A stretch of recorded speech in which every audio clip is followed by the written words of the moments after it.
மருத்துவராவது உங்கள் லட்சியமா? தமிழகம் மற்றும் புதுச்சேரியில் கடந்த 8 வருடங்களாக தலைசிறந்த நிறுவனமாக திகழ்ந்து வரும் ஸ்பெக்ட்ரா அகாடமியில் நீட் ரிப்பீட்டர் பேட்ச் 2025-26 ஆண்டிற்கான அட்மிஷன் நடைபெறுகிறது.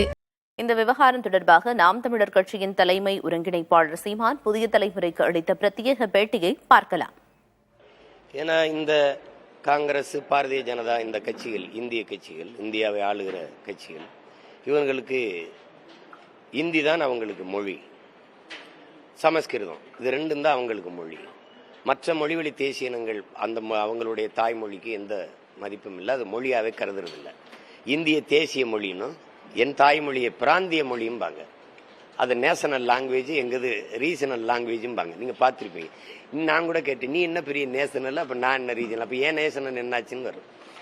அதில் அவங்க வலுக்கட்டாயமாக இந்தியை கொண்டாந்து திணிக்கிறாங்க. முதல்ல இந்தியை திணிச்சாங்க, நம்ம எதிர்த்தோம்.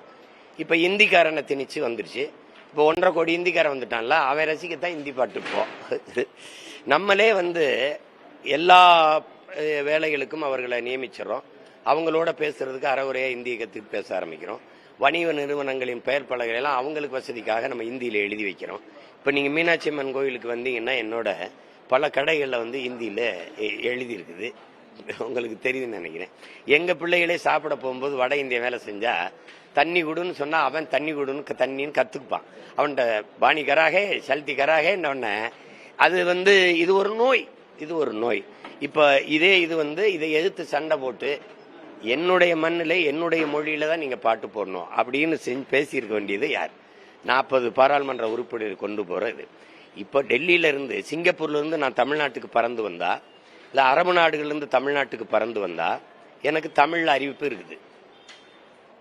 இலங்கையிலிருந்து வந்தாலும் தமிழ்ல அறிவிப்பு இருக்குது. ஆனா இங்க டெல்லியிலிருந்து தமிழ்நாட்டுக்கு வந்தா தமிழ்ல அறிவிப்பு இருக்குதா? தமிழ்நாட்டின் தலைநகர் சென்னையிலிருந்து சங்கம் வைத்து தமிழ் வளர்த்த எங்களுடைய மாமதுரைக்கு நாங்க பறந்து வந்தா தமிழ்ல அறிவிப்பு இருக்குதா?